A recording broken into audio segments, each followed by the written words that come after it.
Kabanata 381. Ang amoy ng ulan sa katawan ni Nolan, kasama ang samyo ng Gucci cologne at ang mint na amoy ng tabako sa kanyang damit ay nalanghap ni Maisie. I'm sorry kung pinag-alala kita. Marahan siyang tinulak ni Maisie palayo. Anong ginagawa niyo dito? May nasaktan ba? Kinamot ni Quincy ang tungkin ng kanyang ilong at sumagot, aba, may nasaktan, pero hindi kami. Natigilan si Maisie. Inangat niya ang ulo niya at tumingin kay Nolan. Nagtaas ng kilay si Nolan. Nolan. Nang marinig niya ang boses, lumingon si Maisie at nakita niya si Titus at Rowena na nagmamadaling pumasok sa ospital. Bakas sa mga mata ni Rowena ang pagtataka nang makita niyang maayos si Nolan at ang iba pa. Gayunpaman, agad itong nawala, at siya ay mahinang nagtanong, ayos ka lang ba, Nolan? Nabalitaan ni Elder Master Goldman na muntik na kayong ma-accident, kaya nagmadali siyang pumunta rito para tingnan kayong lahat. Hindi siya nilinga ni Nolan. Umarap siya kay Titus at sinabing, okay lang ako. Nakahinga ng maluwag si Titus sa kaloob-looban nang makitang maayos na si Nolan. Malamig na nagtanong, maaari mo bang sabihin sa amin kung ano ang nangyari ngayon? Elder Master Goldman, noong pabalik na kami ni Mr. Goldman, nasundan kami ng dalawang sasakyan. Tinalibutan kami ng dalawang kotseng iyon, at muntik na naming maibangga ang aming sasakyan nang sinubukan kong lampasan sila. Hindi namin inaasahan na nauna silang bumangga, kaya isinugod namin sila sa ospital, sagot ni Quincy. Nanginginig si Rowena, at namutla ang mga daliri. Natigilan si Titus, bakit biglang may sumusunod sa inyo? Nalaman mo na ba kung sino ang may gawa nito? Napabuntong hininga si Quincy, wala pa rin silang malay. Si Mr. Goldman at ako ay nag-iisip na manatili muna dito at tanungin sila kapag nagising sila mamaya. Ibinaba ni Maisie ang kanyang ulo. Sino ang may lakas ng loob na tambangan si Nolan? Nang maramdaman ni Maisie ang init sa kanyang kamay, iniangat niya ang kanyang ulo. Si Nolan iyon. Hinawakan niya ang kamay niya at nagsimulang magsulat ng kung ano sa palad niya gamit ang daliri niya. Pagkatapos siya ay kumalma. Samantala, nilapitan sila ng doktor. Mr. Goldman, gising na ang mga pasyente. Okay, sagot ni Nolan habang tumatango. Tumalikod siya at naglakad patungo sa ward. Sumunod naman sina Maisie, Titus, at Quincy. Pagkatapos nilang makapasok sa ward, inikat ni Quincy ang kanyang ulo para tingnan si Rowena at nagtanong, Rowena, hindi ka ba papasok? Nanginginig ang mga balikat ni Rowena habang napakagatlabi. Napangiti siya ng mahina, at parang mabigat ang mga yapak niya. Hindi niya maintindihan kung bakit magiging ganito ang mga bagay-bagay at kung bakit sa halip ay naaksidente ang kanyang mga tauhan. Anong uri ng mga walang kwentang piraso ng tae ang ipinadala ni Stone upang gawin ang trabaho? Wala man lang silang magawang tama. Buti na lang at hindi ko pinayagan si Stone. Kung hindi, tapos na ako. Ang taong nakahiga sa ward ay natatakpan ng benda, ang naiwan lamang ay kanyang mga mata, bibig, at butas ng ilong na nakalantad sa hangin. Siya ay nakakulong sa pamamagitan ng isang kast at hindi makagalaw. Nilapitan siya ni Quincy at tinanong, sino ang nagpadala sa iyo? Inikat ng tao ang kanyang mga mata at tumingin kay Rowena. Lalong namutla ang maputlang mukha ni Rowena. Tumingin si Titus sa kanya, at nagmadali siyang magsalita. Walang paraan na sasaktan ko si Nolan. Ito ay hindi ako. Pagkatapos noon, pinandilatan niya ang lalaki at sumigaw, hindi kita kilala, kaya bakit mo ito ginagawa sa akin? Damn it! Anong nangyayari kay Stone? Sinabihan niya si Stone na turuan silang sabihin na ipinadala sila ng pamilya De Arma. Kung naging maayos ang lahat at na-hospital si Nolan ngayong gabi, maaari nilang ituro ang lahat ng sisi sa pamilya De Arma. Dahil dito, tiyak na maghahinala si Titus sa pamilya De Arma kasama ang nangyari sa dalawang bastard na iyon. Bukod dito, inihanda na niya ang kanyang sarili. Kung ibinenta nila si Stone, may paraan siya para patunayan na wala siyang kinalaman kay Stone. Kaya lang hindi niya inaasahan na may mangyayaring ganito, at nagsimula pa siyang maghinala kung pinagtaksilan siya ni Stone. Kabanata 382. Nanghihina siyang sumagot, ikaw yon. Ikaw ang nag-utos sa amin para gawan siya ng masama. Hindi ako yon. Hindi ko iyon ginawa. Nagsisinungaling ka. Napakunot ang noo ni Titus sa sobrang reaksyon ni Rowena. Naghinala siya kay Rowena ng bahagyang dumilim ang mukha nito. Nang makita ang kanyang reaksyon, hinawakan ni Rowena ang kanyang braso at nagpatuloy. Huwag mo siyang pakinggan, Lolo. Siya ay nagsisinungaling. Si Nolan ang lalaking pinakamamahal ko, kaya paanong may posibilidad na saktan ko siya. Malamig na sambit ni Nolan, kung hindi ikaw, sino kaya? Napahawak si Rowena sa kanyang dibdib habang namumula ang kanyang mga mata sa paligid ng rims habang naghihisteryosong nagpaliwanag, Nolan, sigurado akong alam mo kung gaano kita kamahal. Kahit na may masasaktan ako, hinding-hindi ikaw yon. Alam ko na, marahil sila ay mga tao mula sa pamilya de Arma. Pagkatapos noon, sumugod siya sa kama at sumigaw, sino ka? Bakit ka nagsisinungaling, at bakit mo ako piniframe? Dali-dali siyang hinayla ni Quincy. Si Rowena ay parehong masama ang loob at balisa ngayon, ngunit siya ay kumilos na parang siya ay maling inakusahan ng maling gawain. Naging malamig ang tingin ni Maisie. Kung hindi sinabi ni Nolan sa kanya na bahagi ito ng kanyang plano sa pamamagitan ng pagsulat sa kanyang palad, maniniwala siya na maaaring may kinalaman ang insidenteng ito sa pamilya de Arma. Nananatili ang ngiti sa kanyang mukha, sinabi ni Nolan, talaga. Sigurado ka bang ito ang mga tao mula sa pamilya de Arma? Kailangan mong maniwala sa akin, Nolan. Ito siguro ang plano ng pamilya de Arma. Kung ang mga tao mula sa pamilya de Arma ang nasa likod nito, kung gayon bakit kanya ituturo? Tanong ni Nolan na malamig ang tingin. May kakilala ka ba mula sa pamilya de Arma? Natigilan si Rowena. Hindi ko sila kilala. Umiling si Rowena habang nagpatuloy. Hindi ko alam kung bakit nila ako piniframe. Tama na. Ungol ni Titus, mabagsik at madilim ang mukha. Kung talagang mga tao sila mula sa pamilya de Arma, si Nolan dapat ang nasa kama ngayon. Maaaring matanda na ako, ngunit hindi pa ako katandaan. Rowena, sabihin mo sa akin ang totoo. Ikaw ba ang nagpadala sa kanila? Sumunod si Rowena sa harap ni Titus at sumigaw, Lolo, hindi po talaga ako. Pumikit si Titus, napanood na niya ang paglaki ni Rowena, kaya hindi niya ito matatanggap kung siya talaga iyon. Iminulat ni Titus ang kanyang mga mata at tumingin kay Rowena, na namumungay sa kanyang harapan. Namambat ang mukha niya, at sinabing, sige, tayo. Pagkatapos noon, tumingin siya kay Quincy at nagutos, siguraduhin at alamin mo kung sino ang nasa likod ng insidenteng ito. Ngumiti si Quincy sa kanya at sinabing, Roger, Elder Master Goldman. Pagkatapos ay sumingit si Nolan at nagsusumamo, kung malalaman natin kung sino ang nasa likod ng insidenteng ito, haharapin mo ba ito? Natigilan si Titus. Kung tutusin, hindi pa hiningi ni Nolan ang kanyang opinyon kapag may ginagawa siya, kaya hindi niya maintindihan kung bakit siya hihingi ng payo sa kanya ngayon. Umuulan sa labas, at gabi na. Sumasakit ang ulo ni Titus dahil sa lahat ng problema, kaya iwinagayway lang niya ang kanyang kamay at sinabing, hayaan mo na akong humawak nito. Pinunasan ni Rowena ang luha sa mukha at lumapit kay Titus. Puno ng hikbi ang kanyang boses habang sinasabi niya, sasama ako pabalik sa iyo, Lolo. Tumanggaw si Tites. Pagkaalis nila, tinapik ni Quincy ang lalaki sa kama. Habang nagmamasid si Maisie sa gulat, bumangon siya at hinubad ang lahat ng gasa na nakabalot sa kanyang katawan. Napatulala si Maisie. Ang lalaki ay bodyguard ni Nolan. Quincy, Mr. Goldman, muntik na akong mamatay sa inis. Anyway, ano ang tingin mo sa performance ko ngayon? Medyo kahanga-hanga, tama, tanong niya at hinubad ang cast. Pagkatapos, bumangon siya sa kama at naginat ng katawan. Tinapik ni Quincy ang balikat niya at sinabing, oo, nakagawa ka ng isang mahusay na trabaho.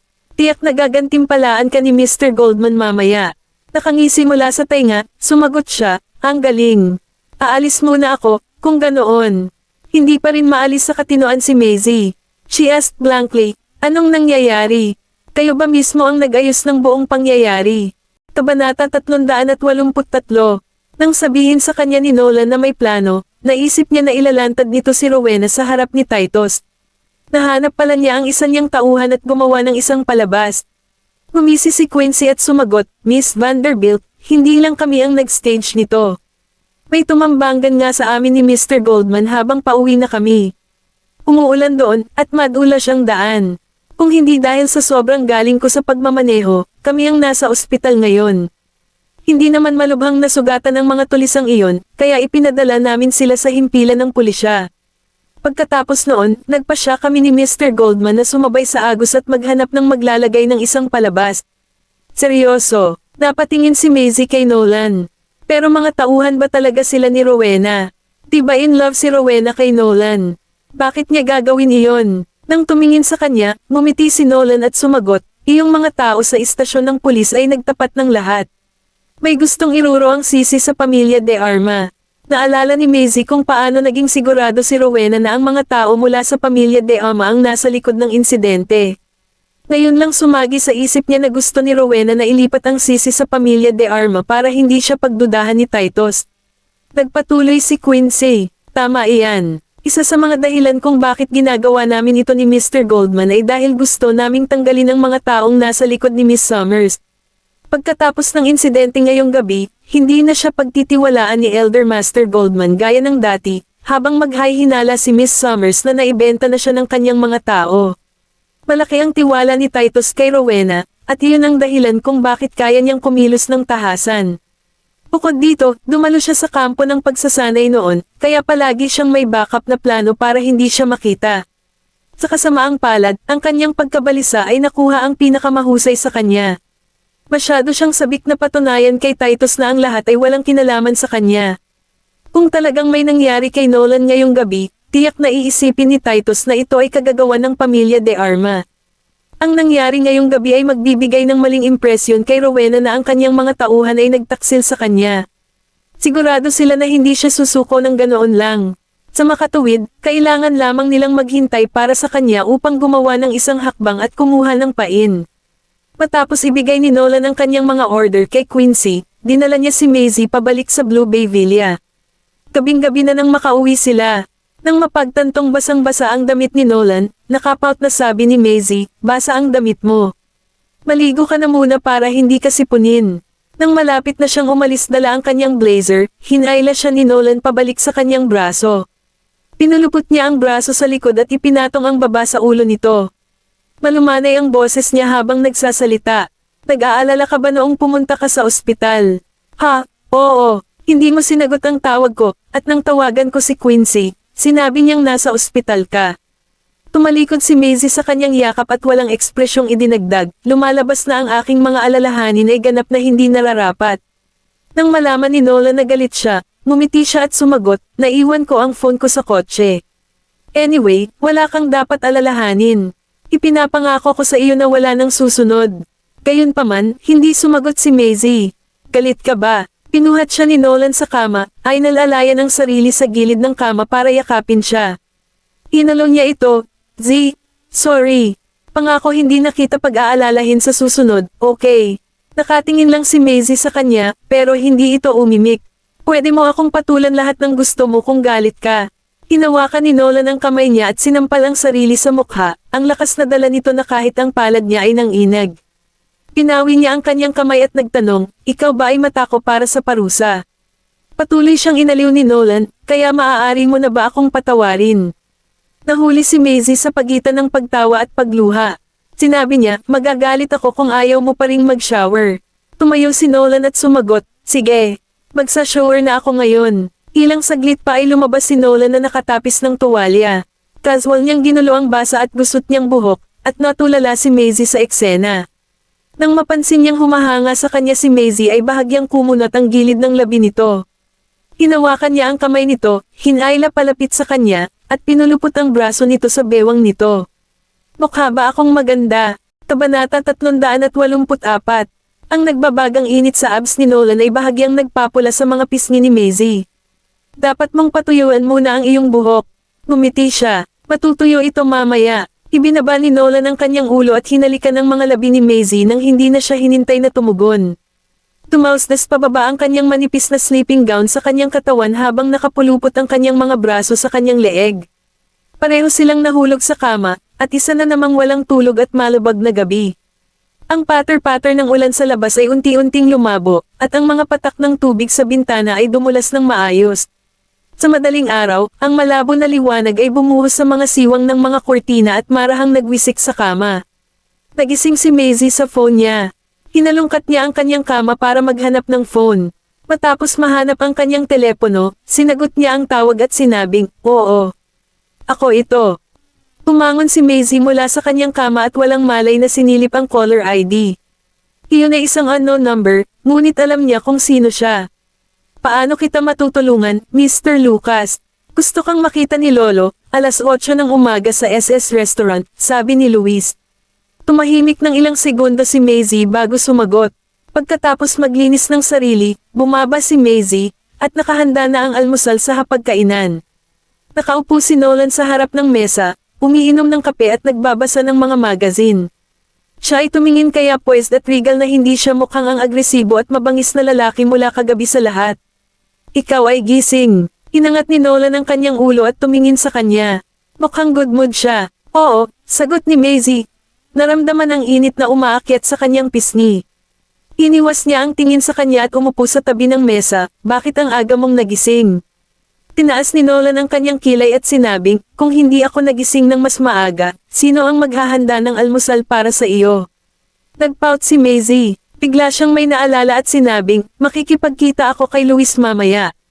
Itinaas ni Nolan ang ulo para tingnan siya, at kitang-kita niya ang saya sa mga mata nito. Pambihira na para sa kanya na siya ang magkusa na sabihin sa kanya kung sino ang kanyang nakakasalamuha.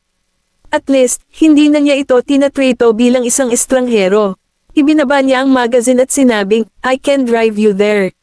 Tumanggaw si Maisie. Sige. Sa pagmamaneho ng kanyang sasakyan, hindi nagtagal ay dumating sina Nolan at Maisie sa SS Tower. Bago bumaba ng sasakyan si Maisie, sinabi niya, tawagan mo ako kung may kailangan ka. Okay, sagot ni Maisie at lumabas ng sasakyan. Dumating siya sa restaurant sa ikatlong palapag, na halos buong kapasidad sa oras na ito. Tinala siya ng waiter sa private room. Sa loob ng private room, si Luis at Hernandez lang ang naroon. Mahinahong lumapit si Maisie sa kanila at binati, Mr. Lucas, Sir Hernandez. Inangat ni Hernandez ang ulo para tingnan siya. Maupo ka. Umupo si Maisie sa kanyang upuan bago dahan-daang nagtanong, bakit bigla mo akong gustong makita ngayon, Sir Hernandez? Umigop si Hernandez sa tasang nasa harapan niya. Mukhang napagtanto niya na nag-iingat ito sa kanya, kaya sinabi niya, hindi mo kailangang maging maingat sa akin. Kinasusuklaman ko ang mga Goldman, ngunit hindi kita pipilitin na gawin ang anumang bagay para sa akin. Napahigpit ang panga ni Maisie, ngunit walang nakakaalam sa kanyang iniisip ngayon.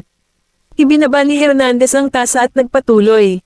Nawala ang iyong ina pagkatapos niyang iwan ang pamilya de Arma. Hinahanap ko siya sa lahat ng mga taon na iyon, at kung hindi lang sinabi sa akin ng ina ni Luis na siya ay namatay at naiwan niya ang isang anak, hindi na sana ako nakarating sa Slekova. Napatulala si Maisie. Pumunta ka sa Slekova para sa akin. Maaari mong sabihin iyon, sabi ni Hernandez na nakatingin kay Maisie sa kanyang matalim na tingin, nakakahiya na nakatali ka na sa Goldman brat na iyon. Nagkaroon ako ng relasyon kay Nolan bago ko nalaman ang pagkakakilanlan ng aking ina, at kahit nagawin ko ngayon, hindi ko siya iiwan dahil dito, sabi ni Maisie, matigas ang mga mata. Gayunpaman, ang kanyang pagiging seryoso ay parang isang biro sa pananaw ni Hernandez. Sa pagkakaalam ko, hindi ka pa tinatanggap ni Titus bilang manugang niya, at dahil isa ka sa pamilya de Arma. Para sa kanya, ang pagkakaroon ng manugang na kamag-anak ng pamilya de Arma ay mas masahol pa sa kamatayan. Kabanata 385. Ibinaba ni Maisie ang kanyang mga mata at sinabing, kahit na muntik nang mamatay ang lolo ni Nolan sa kamay ng iyong ama, nakaganti ka na sa kanyang ina, di ba? Wala na silang utang sa iyo, kaya bakit mo hayaan na lumipas ang nakaraan? Dalawang pagkakamali ang hindi nakapagtama. Bakit kailangan nilang ipasa ang kanilang galit sa mga nakababatang henerasyon? Malungkot ang mukha ni Hernandez. Wala na silang utang sa akin. Namumula ang kanyang mukha habang mahinahong sinabi, hinding-hindi ko sila patatawarin. Tsaka hindi mo naman alam kung anong ginawa nila sa amin ng taon na iyon. Walang sinabi si Maisie. Mahigpit niyang hinawakan ang kanyang mga kamay sa kanyang kandanggan. Sa pagkakataong iyon, biglang tumalikod si Hernandez at hinayla ang kanyang pantalon pataas. Ang lumitaw sa harap ni Maisie ay hindi isang malusog na binti ng tao. Sa halip, ito ay isang prosthetic na binti. Natigilan si Maisie. Nakita mo, pinutol ni Patrick ang aking binti sa pagtatangkang pilitin ng aking ama na umalis sa gobyerno, sabi ni Hernandez, puno ng galit ang boses. 8 pa lang ako, bata pa. Ang sakit na maputol ang aking binti ay isang bangungot na hindi ko maalis sa aking buhay, at ang taong nagbigay sa akin ng bangungot na ito ay ang lolo sa tuhod ni Nolan. Bahagyang namutla ang mukha ni Maisie. Naputol ang kanyang binti noong siya ay 8. Napabuntong hininga si Hernandez para pakalmayan ang sarili. Matapos mabawi ang kaisa. Nangako si Patrick sa aking ama na iingatan niya ako hanggat huminto siya sa politika, ngunit hindi pa rin siya tumyupad sa kanyang pangako. Aba, mali na magtiwala tayo sa isang mat na lumaki sa slum. Siya ay isang rogue, isang scoundrel, kaya syempre, hindi niya tutuperin ang kanyang pangako. Hinanap ng tatay ko si Patrick para ipaghiganti ako. Dapat niyang bilangin ang kanyang pagpapala na hindi siya namatay sa mga kamay ng aking ama sa huli. Gayunpaman, pagkatapos kong mag-16 at kunin ang pamilya de Arma, ang aking ama ay biglang namatay. Kitang-kita ni Maisie ang puot sa kanyang mga mata. Ito ay napakalalim na nakaugat na tila imposibleng malutas. Nang hinanap ko ang dahilan ng pagkamatay ng aking ama, doon ko lang nalaman ang relasyon ni Patrick at ng bastard niya sa panganay na prinsesa, sabi ni Hernandez, na may bahid ng panunuya sa kanyang boses. Tungkol naman sa bastard na binanggit niya, nabalitaan siya ni Maisie mula kay Nolan noong nasa training camp siya. Ang batang iyon ay lolo ni Nolan. Ang maharlikang dugo ni Stoslow ay damaloy sa kanya, ngunit hindi siya legal na bahagi ng maharlikang pamilya. Sa maharlikang pamilya ng Stoslow, ang lolo ni Nolan, ang kanyang lolo sa tuhod, at ang buong pamilya ng Goldman ay kaiyahiya. Ang lolo sa tuhod ni Nolan ay naging lingkod lamang ng panganay na prinsesa, ngunit sila ay umibig sa isa't isa at nagkaroon ng isang anak sa labas, na hindi makikilala ng maharlikang pamilya. Magulo ang buhay noon ng lolo ni Nolan at lagi pang hinahabol dahil sa kanyang pamana. Kung totoo ang lahat ng sinabi ni Hernandez, kung ang mga Goldmans ang naging masama, tumalikod sa kanilang pangako, at pumatay sa ama ni Hernandez, dapat alam nila na sila ang unang gumawa ng mali at ang pamilya de Arma ay kumukuha lamang ng kanilang paghihiganti sa pamamagitan ng pagpatay sa ina ni Nolan. Bakit kinamumuhian ng mga Goldman ang pamilya de Arma? Dahil ba talaga sa insidenteng kinasangkutan ng ina ni Nolan? Naramdaman ni Maisie na may mali, kaya nagtanong siya, sigurado ka ba talaga na pinatay ng lolo sa tuhod ni Nolan ang iyong ama? Gumuso si Hernandez, sa tingin mo, posible bang magbiro ako tungkol dito? Walang sino man sa mundong ito ang mas nakakakilala sa mga Goldman kaysa sa akin. Napakunot ng noo si Maisie. Habang tinitingnan ang seryosong ekspresyon ng mukha niya, nagpatuloy si Hernandez. Sasabihin ko ulit ito sa iyo. Kung ayaw mong may mangyari sa iyo o sa iyong mga anak, lumayo ka sa mga Goldman. Ang pamilya de Arma ay hindi lamang ang kalaban ng mga Goldman. Maraming tao ang namatay sa kamay ni Patrick, at ang mga aristokrate na iyon ay hindi natutuwa sa kanila. Anak ka ni Marina, kaya hindi kita pagbubuhayan ng kamay kahit na maghiganti ako sa mga Goldman. Gayunpaman, hindi ako sigurado sa iba. Kabanata 386. Bantaman o babala ang mga sinabi ni Hernandez, hindi sapat ang pananakot para magtanim ng takot kay Maisie. Nakangiting sabi niya, huwag kang mag-alala, Sir Hernandez. Kahit na maging kaaway ni Nolan ang buong mundo, at least hindi ko gagawin iyon. Ayaw na manatili ni Maisie para kumain, kaya nagpaalam siya sa kanilang dalawa at lumabas ng restaurant, kung saan nakita niya sina Rowena at Titus. Tila walang pakialam si Rowena sa nangyari kagabi at sinulyapan niya si Maisie na may malamig na ngiti sa labi. Ang pagkakataon nga naman, Miss Vanderbilt, nakipagkita ka ba dito para kumain? Napaawang ang labi ni Maisie at ngumiti. Oo, tapos na akong kumain, kaya mauuna na akong umalis. Nandito na si Titus, kaya hindi ko kayang ipagtanggol ang sarili ko ng mag-isa kapag lumitaw sina Luis at Hernandez at pinalalaki pa ni Rowena ang apoy. Magalang siyang tumanggo kay Titus at aalis na sana, ngunit hinawakan ni Rowena ang braso niya. Bakit ka ba nagmamadaling umalis? Nandito ako kasama si Lolo para mag-brunch. Bilang apong manugang ni Lolo, hindi pa tapos ang pananatili mo at samahan si Lolo sa pagkain, di ba? Bukod dito, taos puso akong humihingi ng paumanhin para sa mga bagay na nagawa ko sa iyo bago ito, kaya't mangyaring bigyan ako ng isang pabor at manatili para kumain kasama kami. Mukhang komplikado ang ekspresyon ni Maisie. Halata naman na sadyang ayaw akong pakawalan ni Rowena. Alam kaya niya kung sino ang pinuntahan ko. Ipapahiya ko si Titus kung tatanggihan ko siya rito. Ayaw nang maghintay pa ni Titus at sinabi niya kay Rowena bago pa makapagsalita si Maisie, dahil kumain na siya, hindi na kailangan pang pilitin na manatili siya. Kakain lang naman. Hindi na kailangan ng napakaraming tao. Tila itinuring pa rin siya ni Titus bilang isang tagalabas. Magsasalita na sana si Maisie nang lumabas ng private room sina Luis at Hernandez. Nagbigay si Rowena ng malabong pahiwatig ng pagiging mapagmataas sa pamamagitan ng kanyang matagumpay na tingin. Malaking pagbabago ang ekspresyon ni Titus nang makita niya si Hernandez, at ang kanyang mga mata ay namula at nanlumo. Matapang na lumakad si Hernandez gamit ang kanyang tungkod. Hindi ko inaasahan na makikita ko ang iyong mapagkunwari na mukha pagdating ko sa Slakova, Titus Goldman. Hindi natalo ang aura ni Titus sa aura ni Hernandez.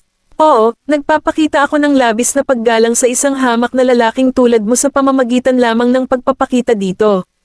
Tila may hindi nakikita at malakas na pressure na nagmumula sa kanilang dalawa na parang anumang oras ay sumiklab ang away. Anumang anyo ng pag-uudyok sa ngayon ay magdudulot ng pagyanig sa lupa at pagkawasak ng bundok. Napaawang ang labi ni Maisie nang makuha niya ang kahulugan sa likod ng mapanlinlang na ekspresyon ni Rowena at napagtanto niyang kanina pa niya hinihintay ang sandaling ito. Alam niya ang tungkol sa sama ng loob sa pagitan ni Titus at ng De Arma, kaya nag-iisang nilikha niya ang engkwentro na ito. Pero paano niya nalaman na dito ko makikita si Hernandez? Sa kabutihang palad, natuklasan ni Luis ang mga pagbabago sa ekspresyon ni Maisie at pumunta sa gilid ni Hernandez. Lolo, kailangan na nating bumalik.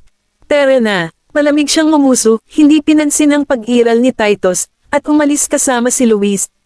Pagkaraang makita silang lumalayo, nalipat ang tingin ni Rowena kay Maisie, na may pagtatampo na mukha, at ang mga sulok ng kanyang labi ay malamig na kurbadang paitaas. Kaya nandito ka para makipagkita kay Mr. De Arma. Alam ni Maisie na sinasadya ito ni Rowena, bahagyang pinigilan ang panlalamig sa kanyang mga mata, at ngumisi. Sir Hernandez has asked me out to talk about something, pero wala namang ibig sabihin yun, di ba? Casual na sagot ni Rowena, you were here to talk about things. Dapat ba akong umasa na hindi mo siya kinakausap kung paano ka makagagalaw laban kay Nolan? Lalong nanlamig ang tingin ni Maisie. Labis na ang sama ng loob ni Titus sa pagkikita nila ni Hernandez, at nang isama ito sa katotohanang nakipagkita si Maisie kay Hernandez bago ito, mas lalo siyang nagalit kay Maisie. Mukhang hindi ka nakinig sa sinabi ko noon. Lolo, hindi ko kalilimutan ang pangakong binitawan ko sa iyo. Hindi ibig sabihin na nakipagkita ako kay Sir Hernandez ay aanib na ako sa De Arma. Kabanata 387. Sige, itinaas ni Titus ang kanyang kamay upang matakpan ang paliwanag ni Maisie na naiinip habang ang kanyang mga mata ay mukhang nagtatampo. Basta tandaan mo ang sinabi mo. Tumalikod si Titus at pumasok sa restaurant. Nang makita ni Rowena ang pagkalungkot at pag-ayaw sa mga mata ni Maisie, matagumpay itong lumapit sa kanya. Maisie, may kinikilingan pa rin si Lolo sa akin, kaya huwag mo nang sayangin ang iyong oras at pagsisikap. Tumingin sa kanya si Maisie at tumawa. Oo, Miss Summers, sinusubukan mong maghasik ng hindi pagkakasundo saan ka man pumunta para mas mahalin ka ni Lolo. Dahil gusto mong manatili sa Goldman, bakit hindi mo palitan ang pangalan mo ng Rowena Goldman para maging opisyal na kayong magkapatid ni Nolan? Nagbago ang ekspresyon ni Rowena, at nagngangalit ang mga ngipin. Maisie Vanderbilt, mas mabuting bantayan mo ang iyong kaluwagan. Pagkatapos ay binanggan niya ang balikat ni Maisie at mabilis na hinabol si Titus. Lumabas si Maisie sa SS Tower at nakita niyang nakaupo na si Cherry sa kotse, naghihintay sa kanya. Sumakay siya sa kotse at malakas na isinara ang pinto, nagbigay ng malakas na tunog. Nakita ni Cherry ang kanyang malungkot na mukha at nagtanong, Maisie, okay ka lang ba? Ngumisi si Maisie at ngumiti. Ayos lang. Kumain ako ng langaw habang kumakain, at medyo naiinis ako ngayon. Napaka-unhygienic ng pagkain sa SS Tower, may langaw. Inakala ni Cherry na totoo ito at lubos na naniwala rito. Kailangan nating magsampa ng reklamo tungkol dito.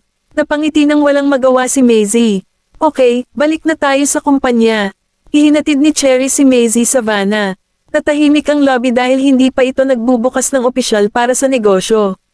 Nakatanggap si Maisie ng tawag mula kay Nolan pagkapasok niya sa elevator. Tapos ka na bang kumain?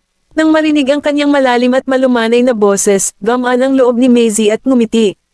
Hindi ako kumain. May mga bagay lang kaming napag-usapan.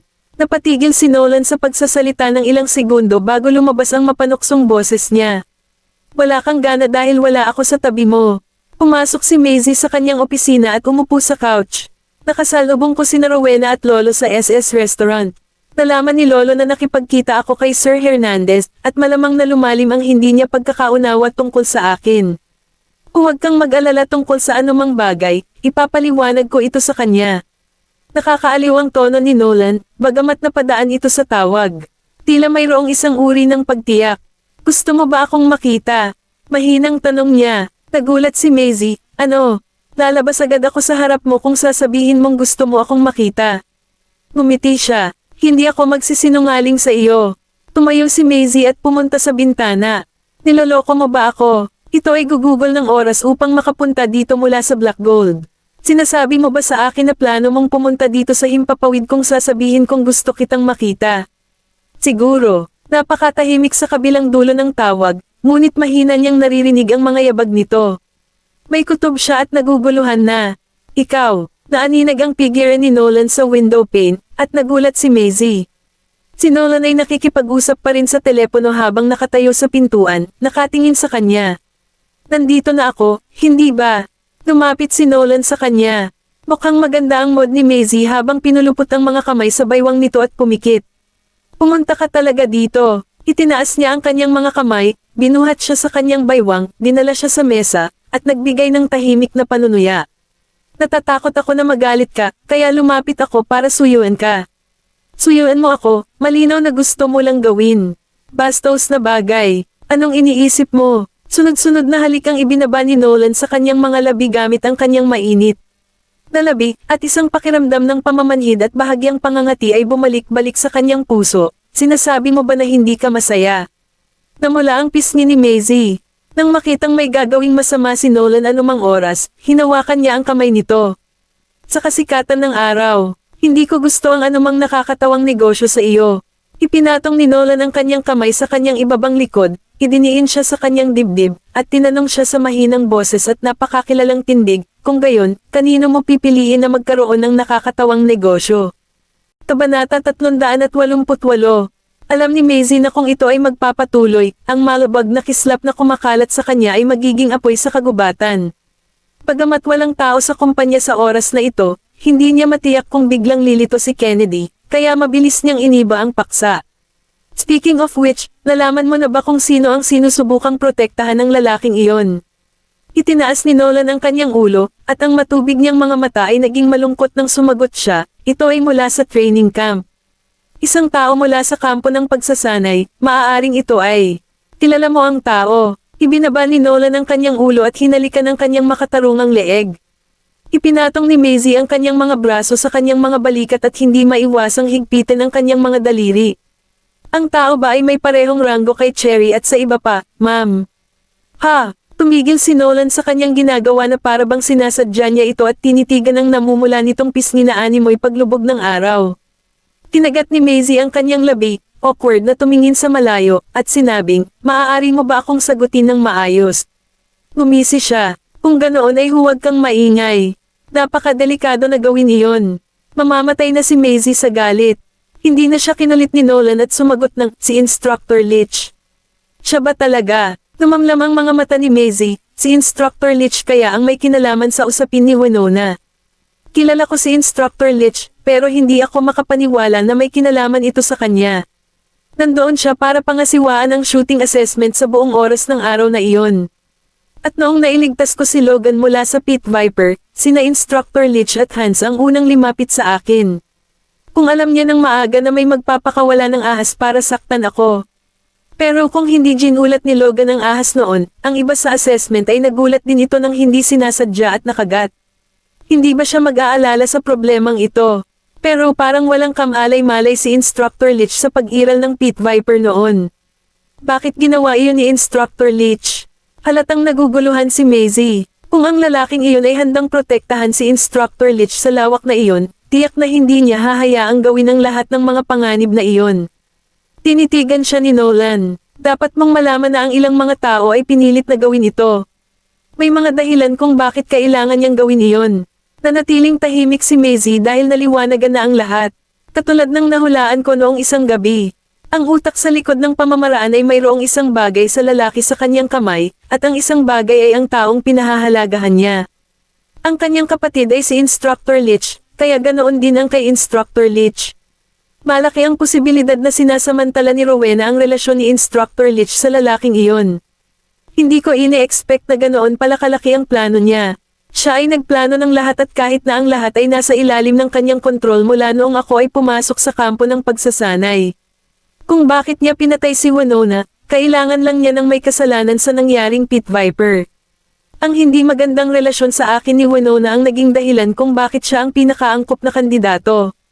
Hindi alintana kung ako ay nakagat at napatay ng pit viper, si Winona ay kailangang magbayad sala para sa insidente. Willow, Dad, the kids, and even Winona's parents, parang swabe ang bawat galaw niya. Lahat ng masasamang kaisipan at napakasamang isip ay nakatago sa ilalim ng magandang katawan, ngunit hindi pa ito natuklasan ni Titus. Pagkatapos ay mahina niyang tinanong, pinatay ba ni Instructor Lich si Winona? Hindi, tahimik na sagot ni Nolan. Nakita niya siya noong araw na iyon, ngunit nagsinungaling siya dahil siya ang nagdala sa kanya doon. Napagtanto, na ngayon ni Maisie na hindi si Instructor Lich ang mamamatay tao kundi isang kasabwat. Bigla siyang nagtanong, maaari mo bang ilantad siya sa pamamagitan lamang ng katibayan na ito? Nagpakawala ng ngiti si Nolan habang kinurot ang ibabang pangagamit ang mga daliri nito at hinalikan ang mga labi. Huwag kang mag-alala, naayos ko na ang lahat kay Quincy. Sa Summer Pavilion, ang lalaking nakakulong sa silid ay naiwang gutom sa loob ng ilang araw, at malapit na siyang mamatay. Tinilaan niya ang kanyang tuyong labi, at ang gutom ang naging dahilan ng kanyang pagka-disorient. Kabanata 389. Nakabukas ang mga ilaw sa kwarto. Pinaikit ng lalaki ang kanyang mga mata at tinitigan si Quincy na pumasok na may dalang laptop. Kahit nagugutom na siya at hindi na nakakayanan ang gutom, pinanghawakan pa rin niya ang kanyang pangako. Sumagot si Quincy, hindi ako pumunta rito para kumuha ng anumang impormasyon mula sa iyo. Natigilan ang lalaki, ngunit sa sobrang pagod ay ayaw na niyang magsalita pa. Hinailan ni Quincy ang isang upuan, umupo, at inilagay ang isang bote ng mineral water na dinala niya sa kanyang mga paa. Hindi mahalaga kung gusto mong ibunyag ang impormasyon. Kung tutusin, may magsasalita kahit wala kang ibigay sa amin. Tinitigan ng lalaki ang bote ng tubig, at ang mapatla na niyang mukha ay ganap na walang dugo. Para siyang isda na malapit ng mamatay sa uhaw sa isang disyerto. Matindi ang pagnanais niyang mahawakan ang bote ng tubig kaya sumakit ang lalamunan niya nang lumunok siya ng laway. Tumangala si Quincy sa laptop at itinutok sa kanya ang screen. Nagtataka ako kung ang taong ito ay kapareho mo ng gulugad.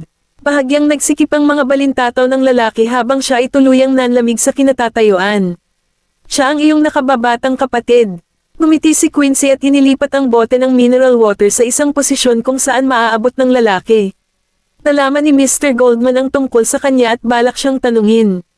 Nanghihina ang lalaki at nahirapang magsalita.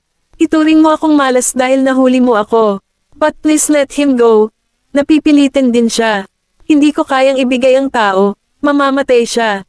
Napangiti si Quincy, huwag kang mag-alala, walang gagawin si Mr. Goldman sa kanya, pero hindi ko pa rin masasabi ang ganoon para sa taong iyon. Alam na ni Quincy kung sino ang taong iyon. Ang lalaki ay nahulog sa ulirat, mukhang nanlulumo. Halatang gulat na gulat siya. Sinarado ni Quincy ang takip ng laptop at tumayo. Hinahangaan ni Mr. Goldman ang iyong karakter, ngunit nakakalungkot na nagtatrabaho ka para sa maling tao. May kapareha kang nagngangalang Stone, tama ba ako? Isang bakas ng pagkagulat ang bumungad sa kanyang mga mata. Siya ay nasa ilalim ng impresyon na ang lahat ay matatapos hanggat itinatago niya ang kanyang bibig mula nang siya ay mahuli. Sa hindi inaasahan, nalaman pa rin nila ito. Wala na siyang may tatago kaya gumalaw ang kanyang tuyong labi. Oo, pareho kami ni Stone ng subordinate ni Miss Summers. Palagi siyang nagtatrabaho para kay Miss Summers at napakatapat sa kanya. Dinala niya ako at ipinakilala kay Miss Summers para magtrabaho sa ilalim niya. Pinili ninyo ang babae sa underground freeway. Sino sa inyo ang nakipag-ugnayan sa kanya? Si Stone at Miss Summers. Nagpatuloy si Quincy sa pagtatanong, kung gayon, bakit kailangan mong patayin ang mga Winters? Napalunok siya at sumagot, nakita kasi ni Mr. Winters ang hitsura ni Miss Summers noong isang araw, at nag-alala si Miss Summers na ibunyag ni Mr. Winters ang kanyang pagkakakilanlan. Gusto ni Miss Summers na itikom ang kanilang mga bibig, kaya't ginawa niya kaming magsinungaling sa kanila, na nagsasabing ibabalik namin sila sa kanilang bayan. Gagawa kami ng aksidente sa daan. Matapos itanong ang lahat ng mga katanungang iyon na kailangang itanong, ang pag-record ng video na ipinakita sa screen ng laptop ay na-save sa pagpindot ng isang key. Sinarado ni Quincy ang takip ng laptop at tumayo. Tumayo ang lalaki at nagmakaawa sa kanyang tuyong boses, pwede ba, pabayaan mo ang kapatid ko. Tumigil si Quincy sa paglalakad at lumingon sa kanya. Depende sa sasabihin ng pulis. Kung gusto mong iligtas ang kanyang buhay, pinakamahusay na payuhan siya na umalis sa grid sa loob ng ilang taon. Walang reklamo ang lalaki. Bilang isang upahang mamamatay, naunawaan niya na siya ay mawawalan ng buhay anumang oras. Ang pagpunta sa kulungan ay maaaring ituring na isang mas madaling paraan. Lumabas si Quincy sa Summer Pavilion, sumakay sa kotse, kinuha ang kanyang cellphone, at tinawagan si Nolan. Sir, umamin na siya. Nakahanda na ang lahat. Naupo si Nolan sa sopa, ibinubutons ang kanyang kamiseta. Pagkatapos ay inilagay niya ang kanyang telepono sa mesa at binuksan ang loudspeaker. Bueno, magpadala ng isang tao na palihim na magbabantay sa kampo ng pagsasanay at isagawa ang ating bitag sa sandaling lumitaw ang biktima. Pinalik niya ang tingin kay Maisie, na pagod at natutulog, at iniunat ang kanyang kamay para tanggalin ang magulong hibla ng buhok na nagkalat sa mukha niya. Ang natitirang init sa kanyang mga pisngi ay hindi pa hamupa, at siya ay mukhang namula at nakakaakit. Kabanata 300 na po, sa training camp, Mr. Boucher, matagal nang umalis ang iyong munting Diyosa. Iniisip mo pa rin ba siya? Katatapos lang maglaro ng basketball ni Francisco kasama ang ilan niyang kaibigan, at basang-basa pa ang katawan niya sa pawis. Nakaupo siya sa bench at umiinom ng tubig habang tinatamaan ang pangungutya ng mga kaibigan. Pagkatapos ay kumaway siya sa kanila. Umalis ka na, tigilan mo na ang pangungutya sa akin. May humakbang sa bench, umupo sa tabi niya, kinuha ang bote ng tubig sa paanan niya, at tinanggal ito. Medyo naging absent-minded ka mula nang umalis ang iyong munting Diyosa sa training camp. Hindi mo rin kami masyadong pinaglalaroan. Umigop siya at pagkatapos ay mahinang nagtanong, lumabas na ba ang iyong kaluluwa sa training camp kasama siya? Isang buntong hininga ang pinakawalan ni Francisco. Sinusubukan kong magseryoso ngayon para makauwi ako ng mas maaga. Hindi naniwala ang lalaki. Paano ka pa naman magiging bully pag uwi mo? Babantayan ka pa rin ng mga magulang mo, hindi ba? Hindi ba mas masaya ang buhay sa training camp? Masaya talaga. Napatingin sa kanya si Francisco. Ngunit hanggang kailan ito magpapatuloy?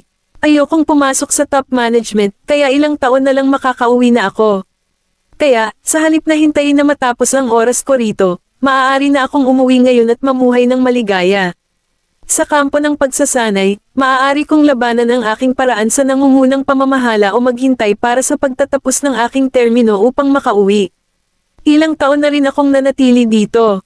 Kahit na ito ay itinuturing na nakatulong sa akin. Takasan ang mahigpit na kontrol ng aking pamilya, kailangan ko pa ring umuwi maya-maya. Nang makitang tumatayo na si Francisco, nagtanong ang lalaki, saan ka pupunta? Sagot niya, babalik ako sa dorm para maligo. Para akong baboy ngayon. Naglakad si Francisco sa ground floor ng dormitoryo at may nakita siyang dalawang tao doon. Nakaharap sa kanya ang likod ni Instructor Litch, habang ang lalaking nasa harapan niya ay napakalapit sa kanya at nakapatong ang kamay sa balikat ni Instructor Litch na parang may binubulong sa kanya. Nakita ng lalaki si Francisco mula sa gilid ng kanyang tingin, at bahagyang nanlamig ang kanyang mga mata. Ibinaba niya ang labi ng kanyang sombrero upang takpan ang kanyang mukha, pinaikot-ikot ang kanyang mga kamay na ipinasok sa kanyang bulsa, at mabilis na umalis. Si Instructor Litch ay napaatras ng 2 hakbang, ang kanyang posture ay tila hindi matatag. Napansin ni Francisco na may mali, tumakbo siya patungo kay Instructor Litch, at nakita niyang nawalan siya ng balanse. Biglang nahulog si Instructor Litch, kaya sumugod si Francisco para alalayan siya. Instructor Litch, nalipat ang tingin ni Francisco sa punyal na nakasaksak sa tiyan ni Instructor Litch, at ang kanyang mga kamay ay puno ng dugo. Ang lalaki ay nagmaneho palayo sa kampo ng pagsasanay. Nang makita ang tawag ni Rowena, nagsuot ito ng Bluetooth headset at sinagot ang tawag, Miss Summers. Pauwi ka na ba ngayon? At nagmamaneho ka ba sa 100 milya kada oras? Mahinahong tanong niya. Nagulat ang lalaki. Oo, paano mo nalaman iyon, Miss Summers? Ang kasalukuyang bilis ng kanyang sasakyan ay talagang nasa 100 milya bawat oras. Kaagad pagkatapos noon, narinig niyang sinabi ni Rowena na may intensyong pumatay, Stone, pasensya na. Alam kong napaka-loyal mo, pero hindi ko kayang tumaya sa katotohanang hindi mo ako pinagtaksilan, kaya huwag mo akong sisihin. Miss Summers, anong ibig mong sabihin? Tumutulo ang pawis sa noo ni Stone, at hindi niya namamalayan ng isang bagay nang marinig niya ang tunog ng orasan. Sa wakas ay naunawaan na niya kung bakit siya tinanong ni Rowena tungkol sa kanyang kasalukuyang bilis. Ang nakatime na paputok na ito ay may speed timer, at ang countdown ng explosive ay isa-aktibo sa sandaling lumampas siya sa speed limit. Ilang jeep ang hamarang sa intersection ng mabatong kalsada. Halata sa kanya na nahulog siya sa bitag ng iba sa pagkakataong ito. Tumawa si Stone na parang baliw. Miss Summers, brutal ka talagang bitch. Natapakan niya ang accelerator ng biglang. Kung ganoon nga, bakit hindi tayo magsama-sama sa impyerno? Kinuha ng mga tao sa mga jeep ang walkie-talkie at nagsisigawan, lahat. Tumayo kayo sa sasakyan. Balak niya kaming kaladkarin pababa. Ilipat. Tumalon ang lahat sa labas ng mga jeep at pumunta sa kakahuyan. Paglapit, sumabog ang sasakyan. Ang apoy ay nasa lahat ng dako habang ang lupa ay umuuga. Ang mga nakahandusay sa lupa ay namangha. Nakatayo si Nolan sa harap ng bintana at humihit-hit ng sigarilyo nang tumunog ang kanyang cellphone. Si Hans ang tumatawag sa kanya.